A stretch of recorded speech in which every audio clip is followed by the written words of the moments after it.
Alright, thanks for tuning in to Room Banter. This is episode 5. I'm Curtis. I'm Matt. I'm Taylor. Good to see you guys. And it's good to be seen.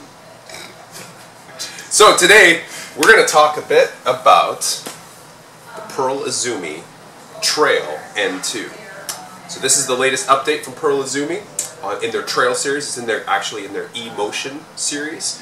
And this shoe actually was named Trail Running Shoe of the Year for 2013. Nice. So, yeah, and we have it here at Fleet Feet. So, cool. In the men's and the women's. Nice. So, just a little bit about this shoe. This is a it's a neutral shoe. They have a stability and even like a third level that's a little bit more of a high stability version, but we're carrying the neutral version. It's got this dynamic offset. It's got a nice tread pattern here for trail running. 4-foot rock plate. The heel drop on it is 4 millimeters. Although it does have that transition heel to toe off smooth move kind of feel, and pretty light. Only 10 ounces on the men's shoe, slightly less than the women's. And a complete seamless upper to this shoe. Yet it still has a little bit of a reinforced toe, so if you do hit that rock. I actually got a pair of these last year's model. Got a pair of these from Pearl Izumi. Gave them a test, and I loved them. Absolutely. Very cool. Yeah. Did you say it was only 10 ounces for a trail shoe? Yeah. That's pretty awesome. Yeah. It is pretty light. Yeah. Let me ask you a quick question. Sure. I know that you said that we carry the neutral version. Can you put an insert in that shoe for a little bit of stability if you needed it? Yeah. Yeah, I actually wear the carbon. I put the carbon Superfeet in my Pearl Izumis that I wore last year. Okay. I felt like that gave me a little bit more life out of those shoes. Okay. I got a lot of miles in them. I mean, it doesn't. Sometimes I think when people see a light shoe, they think it's just gonna wear down really quick. All right. But a lot of miles on this shoe. Fair enough. So it'll accommodate it. No problem. Yes. Yeah. Any seams at all on that upper? It looks pretty seamless from here, but no, there really isn't. Just a few design points. It's got the logo right here, but this is not anything that's going to like reinforce the like where the eyelets are to the sole of the shoe. Yeah, it really does fit comfortably.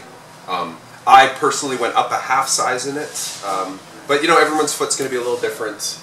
You know, depending on the shape of your foot and things like that. Curtis, one other thing. Since you're kind of our resident trail guy, I know you've done a wide variety of distances. I mean, will that handle something, you know, past a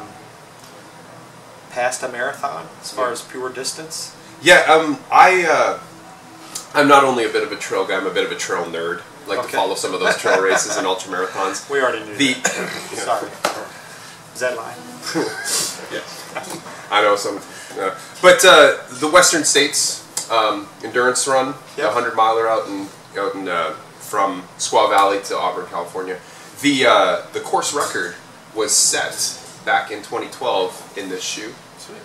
So not only are you seeing this shoe being able to go 100 miles, you're seeing some of these elite mountain runners do 100-milers in incredible speeds in this shoe. I've done 50 miles in this shoe twice. So, yeah. No, I'm not much of a trail runner, but I do live in Wisconsin. Is a trail shoe good for any specific time of year or anything like that, like when it's wide out or anything? I like to use, well, I love to run trails, but obviously the trails in Wisconsin in the winter usually have people on skis on them. Sure. And the skiers don't like when you're running on their ski trails, but if you do get out into the winter running, I personally think a trail shoe is great. You get a little bit more traction. The shoes, typically trail shoes are a little bit more substantial on the upper, so in combination with a smart, like a smart wool or some kind of a wool sock, they will help keep your foot warm. I almost feel like a trail shoe in the winter can be can allow you to have almost like a little bit too much confidence. So you still have to be careful on that ice, but I have noticed that it's a great winter running shoe. Yeah. Good to know. Yeah. Does it come in any other colors? No. No, just kidding.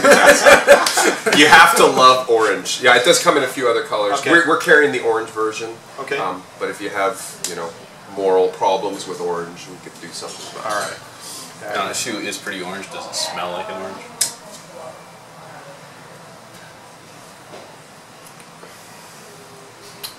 I'd say it smells more yellow.